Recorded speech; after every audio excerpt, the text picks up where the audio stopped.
To take action to reverse the tide of overregulation. The Congressional Review Act does exactly what its title suggests. It gives Congress the authority to review and reverse regulations that have been recently finalized. In its first 20 years on the books, Congress was able to successfully use this authority just once.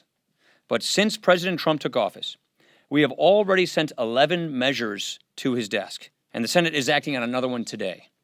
Many of these initiatives are designed to protect jobs, especially for America's energy workers. With one bill, we stopped a rule that would have wiped out about 1/3 of the jobs in coal country alone. Combine our actions with the steps that the president has taken to jumpstart pipelines and reverse President Obama's assault on affordable energy. These things will help get people back to work, and after years of sluggish growth, give a real boost to our economy. But with all of these measures, we are doing something very, very fundamental. And that's the point I think is really worth seeing here. For too long, we have had unelected bureaucrats writing our laws. We've been having unelected bureaucrats dictating the rules that we have to live under, and the rest of government just goes along with it. But now we are turning power from Washington back to states and communities and to the elected branch of government. We are giving people more control and more of a say in the decisions that are made in their classrooms, at their businesses, on their lands. This is good progress, and we're going to make more in weeks to come. Phil. Speaker, I know your policy of not responding to all the president's tweets, but this directly involves your conference saying of the Freedom Caucus, we must fight them in 2018. Sounds like he's calling for primaries or fighting. Do you agree with the assessment that you need to fight the Freedom Caucus? Look, I understand the president's frustration. I share frustration. About 90% of our conference is for this bill to repeal and replace Obamacare, and about 10% are not. And that's not enough to pass a bill. We're close. What I am encouraging our members to do is keep talking with each other until we can get the consensus to pass this bill. But it's very understandable that the president is frustrated that we haven't gotten to where we need to go, because this is something we all said we would do. And so he is just expressing his frustration. You all know that he does that in various forms, including Twitter, and I understand his frustration. The Senate today is moving forward with their Russia investigation, exposing the real immediate danger that Russia poses to America's democracy, while the House committee seems to be bogged down in politics, focusing more on the president's tweets. Yeah. Is the House committee missing the big picture? I want the House committee to have a full and thorough and bipartisan investigation, get everything out there, follow the facts wherever they go, and get to the truth. That's going to take some time, and I'm confident they're going to do that. I think you're right. This has gotten a little political.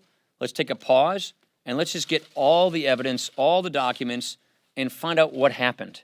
And what I'm worried about with Russia is you've got elections coming online in Europe, this year. And so the Russians clearly are trying to meddle in other countries' elections. We have to help our allies prevent that from happening and uncover it. We have to find out what they try to do here. We've got to make sure we get to the bottom of that and wherever the facts go. But then we also, in my opinion, need to do more to help our allies guard against this invasion into their democracy from Russia. Wong. Thank you, Mr. Speaker. A number of Republicans I spoke to this week said that you need the $880 billion from Medicaid savings from the health care bill in order to lower the revenue baseline and achieve significant tax. No, it's the other way around. It's not the Medicaid. It's the revenue. It's the, you know how this works, Wong.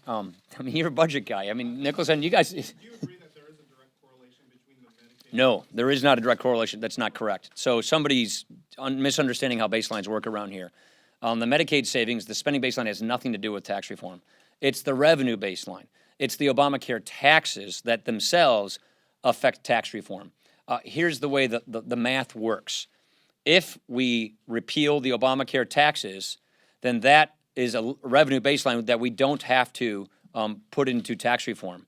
If we don't repeal the Obamacare taxes, it is my position that we're just going to have to leave those taxes over there with Obamacare and reform the rest of the IRS tax code. But it does make tax reform harder. It's all about the revenue baseline. It has nothing to do with the spending baseline. Chad. Explain this idea of not wanting the president to work with Democrats Oh, yeah, sure. on the health care here, but also when some of us just talked to Chris Collins, a big Trump ally, and he says, the next time that the Freedom Caucus calls the Tuesday group, we should hang up the phone. He says we're not going to hit health care again until 2019.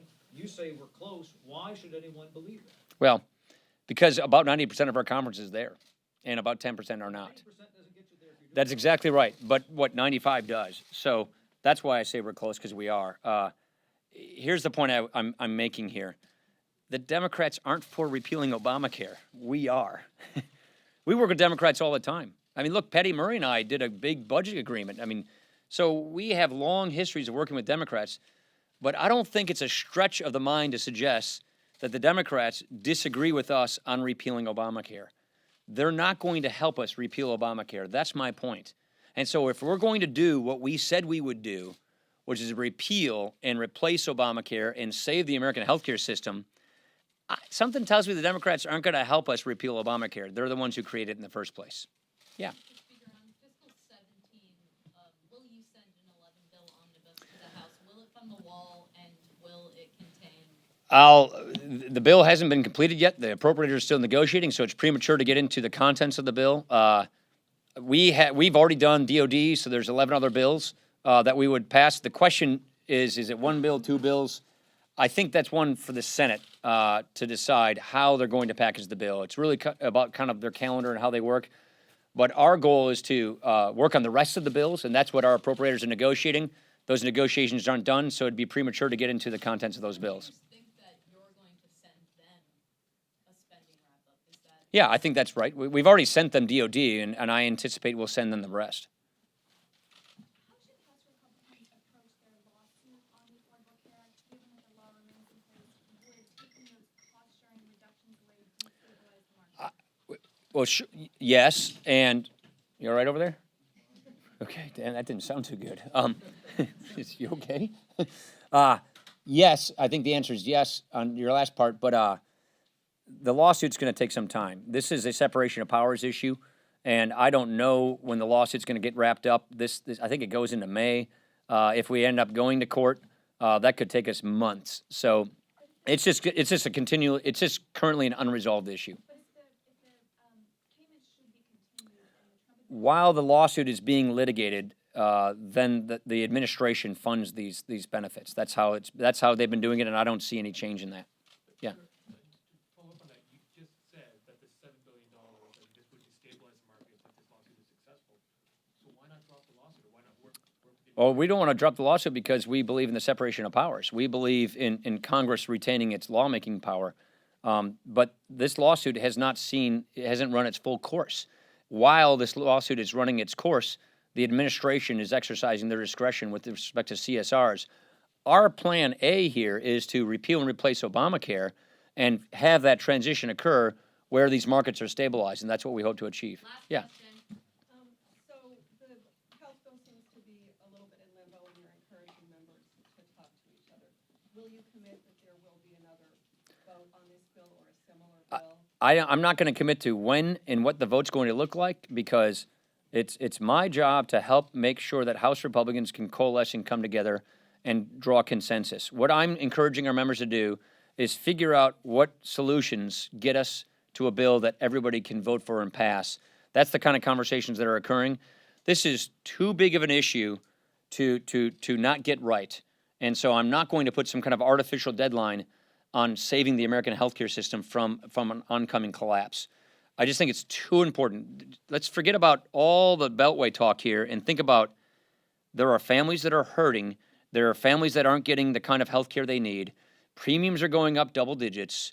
Plans are pulling out of marketplaces. No one has a choice in a third of American counties. This is a problem. And the actuaries at the insurance companies are telling us it's just going to get worse. So it's really important that we do something to fix this problem. And that's going to take us to continue to work to get consensus. And I'm not going to put a timeline on it because I just want to make sure that we get this done right. Thank you very much, everybody. Appreciate it.